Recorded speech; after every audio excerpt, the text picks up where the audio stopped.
What's up, my fellow MMA super fans? My name is Nisi Kashan, and today we are joined by a mixed martial arts royalty. Well, this guy, this guy doesn't need any introduction. Ladies and gentlemen, let's all welcome to the program the king himself, Danny Kingad.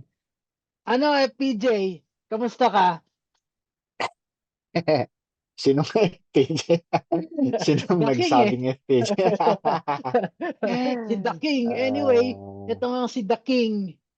Danny Kingad will be back in action. Di ko akalain Mhm. sasabihin ko to. Will be back in action. Kung tutuusin, the first homegrown talent sa one championship. First homegrown one athlete that will fight American soil. Wow, stateside. All right. Kasi I Danny mean, Kingad squares off against number one rank and former flyweight champion Adriano Moraes at 169 Atlanta. Gagawin lang lamang ito. Walaan nyo saan gagawin to. Sa State Farm Arena, the home court of the Atlanta Hawks. Wag na natin pag-usapan yung NBA kasi itong kasama ko, hindi naman nanonood ng NBA yan eh. Pero Danny, siguro buhay naman anong tanong. How does it feel to get this fight? Alam naman natin naging resulta nung huling laban mo. And kung oh, tutuusin, mas na posisyon ka pa ng mas maganda eh. I remembered I remember our conversation when you got back home eh. Ang sabi mo sa akin, Kuya, ang pangako ko, gusto ko talaga maging world title contender ulit eh. Pero kung tutuusin, if we're going to look at it, yung position mo ngayon, yung laban na to, hindi mo deserve eh. Pero, mm, nailagay ka pa sa potential title eliminator because the winner of this fight could face Demetrius Johnson for the oh, lightweight crown. Danny, we want to hear your thoughts eh regarding this fight. Nagulat ka ba nung inoffer sa'yo to? oh, oh, kuya, for me, I feel great and nagulat ako nung inoffer nila sa akin si Andriano kasi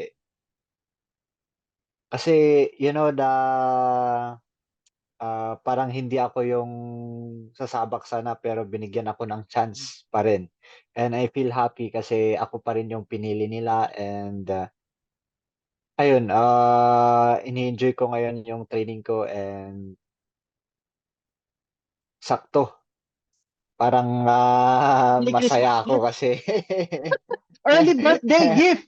may early Early, birthday gift and advance Christmas. Advance Christmas. Well, Danny, Ah, of course, hindi mo ine-expect itong laban na to. Let's put it that way. Pero, let's balikan din natin yung una mong laban against him. Uh, Obviously, at that time, you were young and up and coming ka eh. The question is, what's the difference ngayon? Ano ang pinagkaiba ni Danny Kingad ngayon? It happened in 2017. It's for the world title. Pero hindi ka pinalad sa laban na yun. 15 seconds remaining, nasubmit ka ni Adriano ah, Moraes. Ano yung masasabi mong pinagkaiba ng Danny Kingad ngayon kumpara sa Danny Kingad na nauna niya nakalaban? I think in that time hindi pa ako ano diyan eh. Di anong Hinog? tawag dun? Hindi pa matured. Hindi pa hinog. Oo.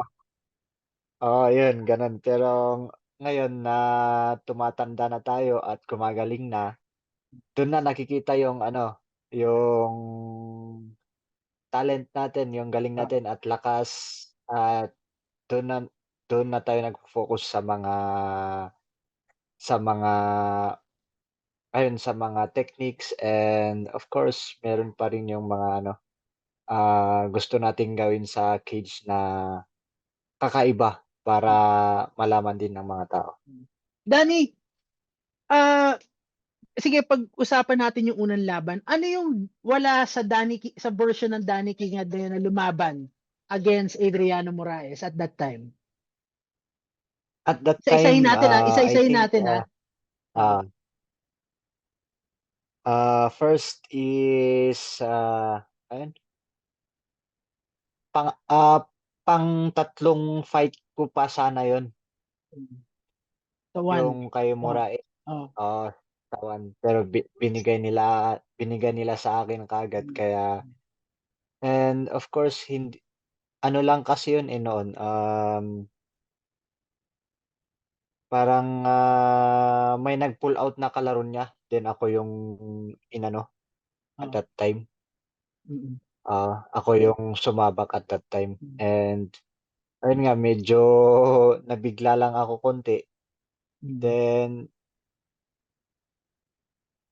ayun nga sa amin dito kasi, walang inuurungan kaya go ng Oo, go, go oo. ng go lang palagi. Pero Oo, dun. ano yung mga wala at that time na meron ngayon sa version ng Danny Kingan? Mm. Yung wala at that time at yung meron ngayon ay yung skills. Mm. Medyo lumalakas na tayo at yung mga techniques, iba na yung mga techniques na tinuturo nila sa akin, eh. Mm. Tapos yung mga partner ko, and of course, madami akong natutunan nung mga Mm. past fights, Mm. ayun. Doon ako kumukuha ng yung mga mali ko ay tinatama ko lahat. Danny, of course, hindi lang ikaw yung Pilipino na nakalaban ni Adriano Moraes throughout the years. Andiyan yung dati mong Mm. teammate na si Jehe Eustaquio. Does that help sa confidence mo pati sa paggawa mo ng strategy? Kasi mas nakita mo na na kaya siya ni Jehe at the same time, kahit papaano nakakapag-usap kayo noon. Ngayon ba mas nakakatulong siya in terms of confidence at the same time sa pagpaplano mo as to papaano mo siya o sabihin na natin papaano niyo bubuuin yung game plan o your approach mo heading into this rematch against Adriano Moraes? Kasi 2 times silang naglaro kay Kuya Jehe, and of course meron akong confidence na kayang-kaya ko din yung ginawa ni Kuya Jehe kaya, and at this time yung confidence ko ay ano, anong tawag dun, Mas mataas? malakas. Oo. Mas mataas, oo, and no doubt talaga, I know na kaya ko 'tong fight na 'to, and game plan is always a game plan ngayon. Danny, dun sa unang laban niyo ni Adriano Moraes, ano yung mga natutunan mo at nagsilbi ba 'tong wake up call? Kasi, after that fight nagkaroon ka ng 11 fights, eh. Ang record mo hindi rin biro, 8 wins and 3 losses, eh. Sa span na 'yun mula dun sa laban Oo. na 'yun, hindi biro. And at the same time talagang na-establish yung sarili mo, naging permanent fixture ka ng top 5 ng flyweight division ng One Championship, flyweight MMA division ng One Oo. Championship. Ano yung mga natutunan mo from that fight? At nagsilbi ba 'to talagang wake up call na parang, "This is the standard, it's either mapantayan ko or mahigitan ko." Para sa akin ay, ah, dapat mahigit pa, Hmm. higitan ko pa yung, standard na yun, at gusto ko talagang maging contender at mag-rematch ulit sa Mm. tumalo sa akin, and Mm. of course, ito na yung time para Oo. ibigay ko na lahat. So, yun nga, eh, sabi mo nga ito na yung time. Do you think, ah, dapat yung version ngayon ng Danny Kingad, dapat pagtuunan niya ng pansin talaga kasi it's a different version, sabihin natin, sorry mapapamata ko ngayon, tama ba yung bilang ko? 7 years ago. Sobrang magkaiba. Oo. Oo. Iba talaga kuya kasi 7 years ago, years ago pa yun, Mm. bata pa tayo dun, Mm. nag-i-improve at, gumagawa tayo ng ibang mga training, at ayun nagpapalakas tayo lahat ng katawan, and ayun nga, as a competitor ay kailangan mo talagang i-improve yung sarili mo. Mm. Danny, nabanggit mo nga kanina na parang confident ka at the same time determined kang manalo. Is it because of the situation dahil kung manalo ka dito, of course, you would avenge the loss 7 years ago. At the same time, it positions you for a world title. And if it positions you for a world title, isa na namang rematch against a familiar foe in the form of Demetrius Johnson. Ah, it's a good start ulit kasi rematch ulit eh. Ah, A good start for a rematch. ah. So A good so start ibig for a so rematch. ibig mo sabihin talagang dito mo pinagkukunan o dito ka humuhugot ng motivation mo kasi nabanggit na natin hindi ka deserving sa position nito pero fate brought Ah, you here. Yun ba yung ibig mong sabihin? oo. So okay. Oo kuya, the fate brought Mm. me here and thanks God kasi kahit Well, papaano obvious naman sa'yo kahit pa talagang obvious naman sa'yo na talagang sobrang saya mo kasi parang talaga you really hit the jackpot. Ngayon, Danny, nabalik tayo oo. dun sa laban mo against Yuyo Akamatsu. What went wrong in that fight na gusto mong ma-redeem mo in this upcoming fight against Adriano Moraes? I think, training no problem sa'kin sa training, eh. Nung last fight ko, Mm, sa training no problem. I think, nagkamali lang talaga ako sa recovery mm, at that time. mm, And 'yan yung talagang papalitan at papalitan ko mm, fight ko with mm. Andriano. And hindi maulit-ulit yung nangyari sa'kin that time. Danny, alam naman natin yung klima sa Japan last January. Siyempre, ano siya halos post-winter season siya. Did it affect you Ah, sa Japan? i isang affect yun sa akin, yung sobrang lamig, tapos yung nasa dugout, Mm. Heater? walang heater, walang aircon, Ah, yung oo, ah, yung aircon namin yung ah, lamig na, eh. ah. Ayun, dun talaga, sa pilitan na magpapawis pero Ah. ayun nga, Danny, ah, advantage nila yun sa advantage nila yun. Danny, it's going to be the same problem. Ano ang magiging approach ngayon ng team? Kasi it's going to be the same problem kasi klima ulit ang magiging problema nyo dahil sa Atlanta, malamig-lamig. Lalo pag November, it's approaching winter season din or Christmas season. So, do you think mas Ah, prepared ka na o mas alam mo na yung gagawin mo this time around? ah, this time around kasi na-search ko yan that time sa Mm, Atlanta, kung ano yung weather nila sa November 8. Same same lang sila sa Baguio, mm, pero mm. ayun nga medyo mas malamig lang dun ata ng konti, di natin alam. Pero Well, I'm prepared na, alam ko na yung gagawin ko this time. ah, Kasi alam ko na yung nangyari sa akin last mm. fight ko. So, ibig mo sabihin kahit papaano meron pa rin siyang silver lining kahit sabihin natin, hindi maganda yung naging resulta in Japan, at least meron kang lessons na madadala heading into this next fight. Ah, Ah. oo, puwede 'to sa next fight na dadalhin ko ulit dun. Danny, na yan, let's break it down. Ngayon sa training camp, napansin ko sobrang busy mo. Hindi hindi ka lang nakikita sa Landslide Martial Arts Training Center, ang home base ng Lions Nation MMA. Hindi ka lang nakikita doon. Napansin ko parang nakita pa kita somewhere in Metro Manila. Nakikita ko ay pawis na pawis ka. At the same time, nakikita rin kita nagsi-strength and conditioning ka sa Tiger City. Ngayon nakikita din kita, nakikita kong Ah, nag-iensayo ka sa Shape Up. Ano nangyayari sa training camp mo? Ah, Baka naman matulungan mo kami to ano ba 'yan, magbigay ng detalye dun sa routine mo heading into this fight. for me sa routine ko ngayon kasi medyo matagal pa yung fight is, nagpapalakas muna ako.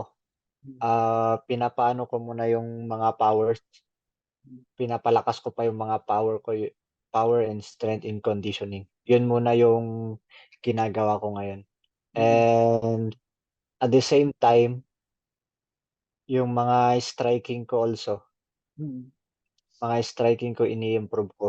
And dapat kasi you need to hit hard, eh, lalo na kasi grappler yung kalaro.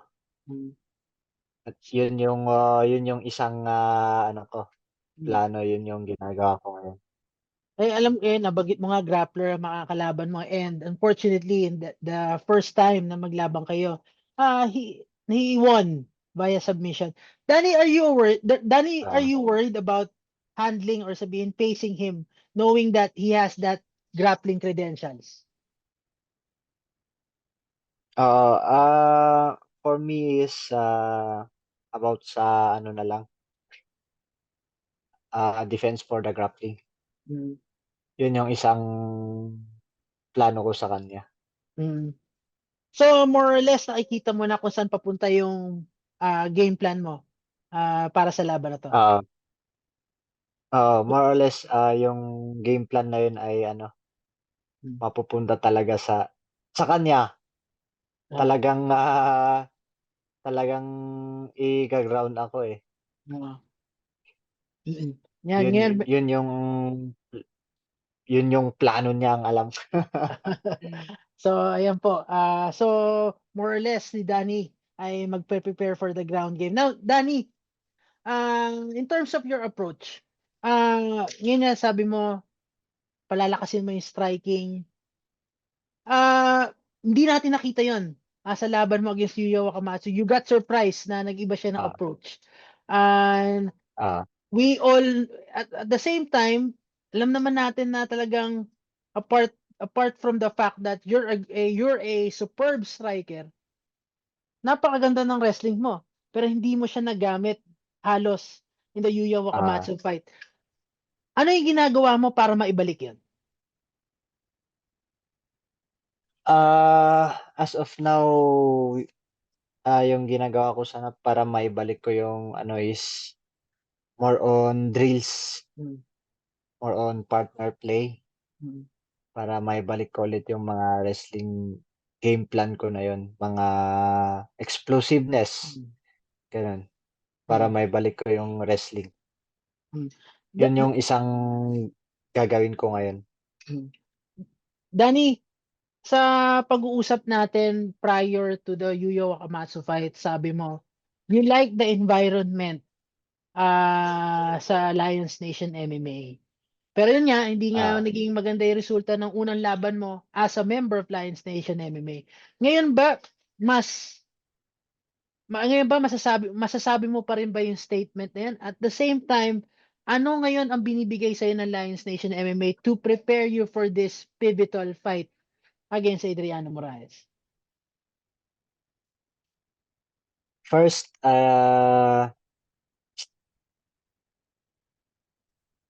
they have at my back always. Ah, Nandun sila para tulungan ako and si Kuya Edward talagang, hands-on. game plan or oo, parang Ah, hands-on siya, game plan, yung mga ano mo, yung mga yung mga gagawin mo sa gym, ah, mm, tinuturo niya talaga yung mga ibang, technique niya. ah, And yun yung isang ano ko sa Lions Nation and ah. andun sila palagi para sa akin. So, Danny, in short, what you have now at Lions Nation MMA, hindi mo pagpapalit. What I have now is talagang hindi ko maipagpapalit sa ibang ano, Mm. sa iba. Eh, naisapuso ko na yung Lions, eh. Ah, They helped me, ah, they helped ah, they help they helped me ah. prepared lahat-lahat, So, tinutulungan ako. so, because of that, kaya gusto mong manalo at least to repay kung ano yung efforts na binigay nila para sa'yo. Yes, of course Mm. Ah, kailangan nila yun at Dan, kailangan ko din. Danny, of course, hindi mo pwede ibigay kung ano yung approach mo heading into this fight. Pero, again, sabi mo nga kanina, iba yung Danny Kingad eh, na makakalaban niya. Ano sa Oo. tingin mo, 7 years after, ang masasabi mo o mapupunto mong bentahin mo heading into this fight na maaaring gumulat sa isang Adriano Moraes?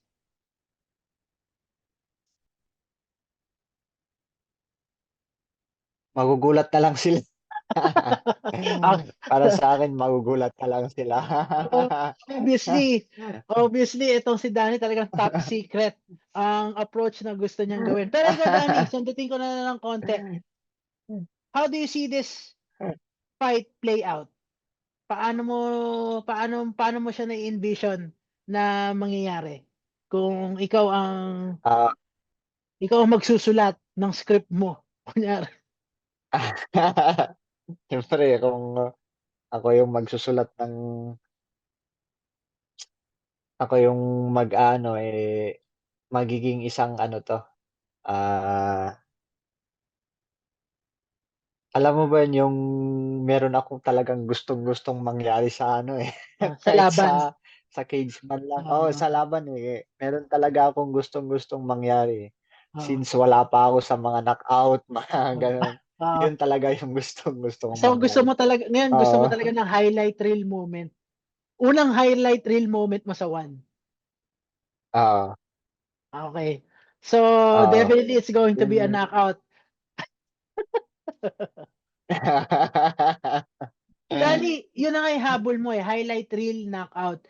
Do you think if you if you will win emphatically in your next fight, do you think it would convince Demetrius Johnson to come out of his quote unquote self-imposed sabbatical? Kasi nga, huling laban ni Demetrius Johnson was May of 2023 against Adriano Moraes. Third fight nila, nanalo siya by unanimous decision. Oo, Do you think with that, kung sakaling makuha mo yung gusto mong panalo, makukumbinsi mo siyang lumabas at lumaban? I think this is the time, kasi parang ako yung gusto nilang kalabanin ni DJ, eh. Ah, Kasi ako yung linagay sa number one, 'di ba? ah. And I think they convinced me na kami yung maglalaro sa championship. Kung If saka I oo. kung sakaling ano, makukuha ko yung panalo. Dahil nabanggit natin yung huling laban ni Adriano Moraes, do you think may factor yon na medyo matagal siyang hindi nakalaban? Ah, para sa'kin I think meron kasi knockout yung last fight niya, eh. Hindi, decision, Eh, si hindi, si Andriano? Oo, isang knockout, isang decision. Grabe naman 'to si Danny, pero hindi, what you're saying, go ahead, go ahead, go Hindi ahead. hindi, knockout yung last fight niya, 'di ba? Second fight, knockout. Tapos yung third fight, Ay, decision. second fight. Oo, Ay, oo pala. oo. Matagal na, third fight pala, second fight Minsan lang pala kayo yun. minsan lang kayo Napanood sa ko. MMA super fan lang kayo makakakita ng gano'n. Kinorek ko yung number 3 rank flyweight MMA contender. But you're saying, Dan, you're saying, Ah, do you think it's a factor? ano ulit yun? Do you think it's a factor yung ano niya, Ah, medyo yun. merong factor na ano, nakaka-affect sa kaniyang laban kasi matagal nang na-stuck siya. Pero ayun nga, as a martial arts athlete kasi talagang meron sila kasing mindset na champion pa rin. Kaya always naghahanap pa rin sila ng mga pinagbibisihan nila like jiu-jitsu, kickboxing, muay thai, ganyan. And I think, merong, factor din na nakaka-affect sa ano niya, sa laro niya. Mm, And this is the chance, and I think this is my chance. yan. Yan, nanggaling na mismo kay Danny. Kaya Danny, before we let you go, baka may message ka sa mga fight fans, particularly sa mga fans mo at sa mga fans ng Lions Nation MMA. Sa mga fans ko and to all the fans of Lions Nation, thank you so much sa pagsuporta. And now na nai-announce na yung laro, pag-iigihan ko po ng ang aking training at papakita ko yung yung galing ng Pilipino sa Atlanta. Thank you so Wow. much and God bless always. Yan. Yan ang gusto ko kay The King. Anyway, The King, we wish you nothing but the best, and as always, hope to see you soon. Thank you.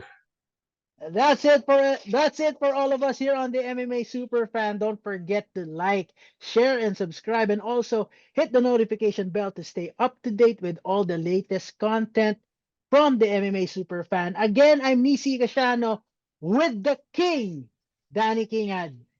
Till next time.